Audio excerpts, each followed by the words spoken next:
வணக்கம் மக்களே, நாம இந்த ஆரோக்கியமான பதிவில் வெற்றிலையில் நிறைந்திருக்கக்கூடிய மருத்துவமைகளை பற்றி நம்ம விளக்கமாக பார்க்க போகிறோம். வெற்றிலையில் விட்டமின்களான vitamin C, thiamine, niacin, riboflavin இருக்குது. அது மட்டும் இல்லாமல் நிறைய நுண்ணூட்ட சத்துக்களான கரோட்டின், கால்சியம் மற்றும் தாதுக்கள் நிறைந்திருக்கு. இவை அனைத்துமே நம்மளுடைய மெட்டபாலிசத்தை வந்து இன்க்ரீஸ் பண்ணி, அதாவது வளர்ச்சிதை மாற்றத்தை அதிகரித்து ரத்த ஓட்டத்தை சீராக்கிறதுக்கு உதவிகரமாக இருக்கும். இதில் இருக்கக்கூடிய ஆன்டி ஆக்சிடென்ட் நோய் தொற்று எதுவும் ஏற்படாமல் நம்மை பாதுகாத்துக் கொள்ளும். ஸோ இந்த நன்மைகள் மட்டுமே வெற்றிலை கிடையாதுங்க மக்களே. நம்மளுடைய உணவுகளை நம்ம சாப்பிட்டு முடிச்சதுக்கப்புறம் வெற்றிலை எடுத்துக்கொள்ளும் போது கிடைக்கக்கூடிய நன்மைகளை பற்றி நம்ம விளக்கமாக பார்க்கலாம். அதை பற்றி பார்க்கறதுக்கு முன்னாடி இந்த வீடியோக்கு மட்டும் ஒரு லைக் கொடுத்துருந்து தகவல் உங்களுக்கு தெரிஞ்சவங்களுக்கும் ஷேர் பண்ணிடுங்க. ஏன்னா இது அவங்களுக்கும் பயனுள்ளதாக இருக்கக்கூடிய ஒரு ஆரோக்கியமான பதிவு தான். இது போன்ற அப்டேட்ஸ்களை நீங்கள் தொடர்ந்து பார்க்கறதுக்கு நம்மளுடைய ஹெல்த் நியூஸ் தமிழ் சேனலை மறக்காம சப்ஸ்கிரைப் பண்ணி வச்சுக்கோங்க. பக்கத்தில் இருக்கக்கூடிய பெல் பட்டனையும் கிளிக் பண்ணி ஆல் அப்படின்ற ஆப்ஷனையும் செட் பண்ணி வச்சுக்கிட்டீங்க அப்படின்னா நான் போடக்கூடிய எல்லா அப்டேட்ஸும் உங்களுக்கு நோட்டிஃபிகேஷன் அடிக்கடி வந்து சேரும். சரி வாங்க மக்களே, இப்போ வீடியோக்குள்ள போயிடலாம். பல் ஈறு பிரச்சனைக்கு தீர்வு பெறுவதற்கு நீங்கள் வெற்றிலையை வந்து நீங்கள் பயன்படுத்தலாம். வலிகளில் வந்து தாங்கிக் கொள்ள முடியாத வலி அப்படின்னா பல்வலி அப்படின்றது அது அனைவருக்குமே தெரியும். ஏன்னா பல்வலியை அறிந்தவர்களிடம் கேட்கும் போது அவங்களே அதை விளக்கமாக சொல்லுவாங்க. அது அவங்களுக்கு தான் அந்த வலியினுடைய அர்த்தம் புரியும். இப்போ உணவு சாப்பிட்டதுக்கப்புறம் உணவினுடைய சிறிய துணுக்குகள், அந்த சின்ன சின்ன பீஸ் எல்லாம் பற்களினுடைய இடையில வந்து மாட்டிக்கும். இதனால் பற்களில் வந்து ஈரானது வீக்கம் அடைந்து வலியை கொடுக்கும். அப்போ அங்கே கிருமி தொற்றும் ஏற்படும். ஸோ இந்த மாதிரி இன்ஃபெக்ஷன்ஸ் வந்து நிறைய நடந்துகிட்டே இருக்கும்.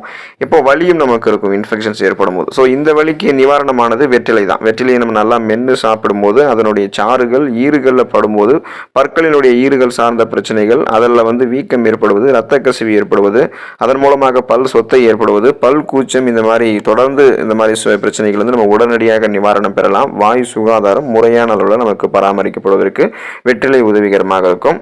சுவாச கோளாறுகளிலிருந்து விடுதலை பெறுவதற்கு வெற்றிலை எடுத்துக்கலாம். சளி பிரச்சனை அதிகம் உள்ளவர்கள், ஆஸ்துமா நோய் இருக்கிறவங்க, மூச்சு திணறல் இருக்கிறவங்க, இந்த மாதிரி சுவாசம் சார்ந்த பிரச்சனைகள் அவதிப்படுபவர்களுக்கெல்லாம் மருந்தாக இருக்கக்கூடிய வெற்றிலை. சுவாச கோளாறுகளிலிருந்து முற்றிலுமாக நிவாரணம் கிடைக்கிறதுக்கு தண்ணீரில் வெற்றிலையை போட்டு அதனுடன் சீரகம், லவங்கப்பட்டை சேர்த்து குடித்து வரும்போது சுவாச கோளாறு பிரச்சனைகள் வந்து நம்ம நிம்மதியாக இருக்கலாம். அதிகமாக நெஞ்சு சளி இருக்கிறவங்கலாம் வெற்றிலையில் வந்து சிறிதளவு கடுகு எண்ணெயை சூடு செஞ்சு நெஞ்சில் வச்சு கட்டும் போது சளி மற்றும் இருமல் எல்லாம் குறைந்து விடும். ஸோ எப்படி பண்ணாலுமே சுவாசம் சார்ந்த பிரச்சனை விடுபடலாம். ஆஸ்துமா, மூச்சு திணறல் போன்ற பிரச்சனையும் ஏற்படாது.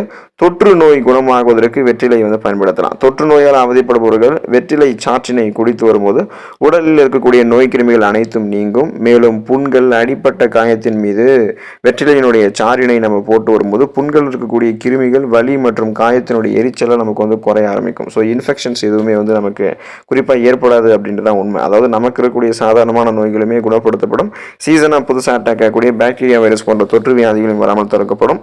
புண்கள், அடிப்பட்ட காயத்தின் மீது வெற்றிலை சாறு போடும்போது மேற்கொண்டு அது அலர்ஜி ஆகாமல், இன்ஃபெக்ஷன்ஸ் ஆகாமல், கட்டிகள் எதுவும் வராமல் பாதுகாக்கப்படும். அதுக்கப்புறம் நம்ம அதுக்கான மருத்துவ சிகிச்சையை பார்த்துக்கொள்வது நல்லது. காது வலி நீங்குவதற்கு வெற்றிலை இலை சாறு வந்து உபயோகப்படுத்தி பார்க்கலாம்.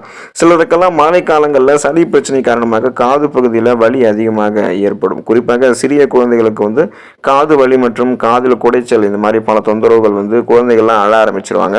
ஸோ இது போன்ற காது வலிக்கு சிறிது வெற்றிலையினை வந்து நல்லா மைய நம்ம அரைச்சி அதனுடன் நம்ம வந்து வெற்றிலை சாறு போட்டோம் அப்படின்னா காது வலி ஏற்படாது. அதை காதில் ஊற்றும் போது காது வலி குறைஞ்சிடும். மேலும் காதில் இருக்கக்கூடிய அந்த குடைச்சல்கள், கழிவுகள் இதுவுமே நமக்கு வந்து வெளியேறிடும். ஸோ அந்த கிருமிகள் எல்லாமே இது வந்து அகற்றிடும். காது வலியும் சரி பண்ணிடும். செரிமான பிரச்சனை நீங்குவதற்கு வெற்றிலை எடுத்துக்கலாம்.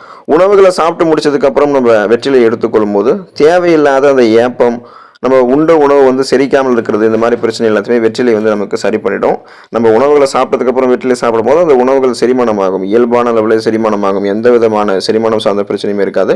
உணவுகள் செரிமானமானதுக்கப்புறம் ஊட்டச்சத்துக்கள் உறிஞ்சப்படும். ஊட்டச்சத்துக்கள் உறிஞ்சப்பட்டதுக்கப்புறம் மீதம் இருக்கக்கூடிய கழிவுகள் முறையான அளவில் வெளியேற்றப்படுவதற்கெல்லாம் வெற்றிலை உதவிகரமாக இருக்கும். மேலும் வெற்றிலை சாப்பிடும் போது வயிறு, குடல் பகுதியில் தங்கியிருக்கக்கூடிய தேவையில்லாத நச்சுக்கள், குடல் அழுக்குகள் போன்றவற்றை விட்டு வெற்றிலை நமக்கு வந்து நீக்கிவிடும். ஸோ அந்த பிரச்சனையுமே நமக்கு சரியாயிடும். செரிமானம், குடல் சார்ந்த பிரச்சனை எதுவுமே இருக்காது. சீரற்ற குடல் இயக்கம், கடுமையான மலச்சிக்கல், இந்த மாதிரி எந்த விதமான செரிமானம் சார்ந்த பிரச்சனையும் இல்லாமல் நலமோடு இருக்கிறதுக்கெல்லாம் வெற்றிலை எடுத்துக்கலாம். எலும்பு சம்பந்தப்பட்ட பிரச்சனைகள் நீங்குவதற்கு வெற்றிலையை பயன்படுத்தி பார்க்கலாம். சிறியவர்கள் முதல் பெரியவர்கள் வரை எலும்பு பகுதியானது அவங்களுக்கு வலுவாக இருக்க வேண்டியது ரொம்ப ரொம்ப அவசியம். அதனால் எலும்பு பகுதிகள் வலுவாக இருக்கிறதுக்கு வெற்றிலையில் இருக்கக்கூடிய சுண்ணாம்பு தடவி வரும் போது அடிக்கடி நம்ம வெற்றிலையில் வந்து சுண்ணாம்பு தடவி அதை சாப்பிட்டு வந்தோம் அப்படின்னா எலும்புகள் இருக்கக்கூடிய காரைகள் வலுவடைந்து கீழே விழுந்து அடிபடுதல் காரணமாக கூட எலும்பு முறிவு பிரச்சனை வரும் பார்த்தீங்களா. ஸோ அந்த மாதிரி பிரச்சனை எல்லாத்தையுமே நம்ம வராமல் தடுத்துக் கொள்ளலாம். அந்தளவுக்கு நம்ம ஸ்ட்ராங்காக இருப்போம். சின்னதாக நமக்கு ஒரு அடிபட்டால் கூட நமக்கு எலும்பு வந்து ஃப்ராக்சர் ஆகாது. பெருசாக அடிபட்டாலும் ஃப்ராக்சர் ஆகாது. அந்தளவுக்கு நம்ம ஸ்ட்ராங்காக நம்மளுடைய எலும்பை பராமரிச்சிக்கலாம். ஆஸ்டியோபோரோசிஸ், எலும்பு மெலிவு நோய், மூட்டு வலி, எலும்புருக்கி, முடக்குவாதம் இந்த மாதிரி எந்த பிரச்சனை இருந்தாலுமே அதை நீங்கள் சரி பண்ணிக்கலாம். எலும்பு தொடர்பான பிரச்சனை எதுவுமே இருக்காது. குறிப்பாக மூட்டு வலிக்கு நிவாரணம் வரணும்னா அந்த நீங்கள் வெற்றிலையினுடைய சாற்றை வந்து மூட்டு வலி இருக்கிற தடவினீங்க அப்படின்னா உங்களுக்கு வந்து ரிலாக்ஸ் ஆகிடுவீங்க. கொஞ்ச நாள்லேயே அது வந்து உங்களுக்கு அந்த மூட்டு வலி பிரச்சனை சரி பண்ணிவிடும். இதனால் வயதானவர்களாக அந்த மூட்டு வலி பிரச்சனை சரியாகிறதுக்கு வெற்றிலை சாற்றினை வந்து மூட்டுகளை தடவும்போது சரி பண்ணிக்கலாம். தொடர்ந்து வெற்றிலை எடுத்துக்கொண்டு நலம் பெறுங்க. அடுத்த ஆரோக்கியமான பதிவில் மறக்காமல் சந்திப்போம். நன்றி மக்களே.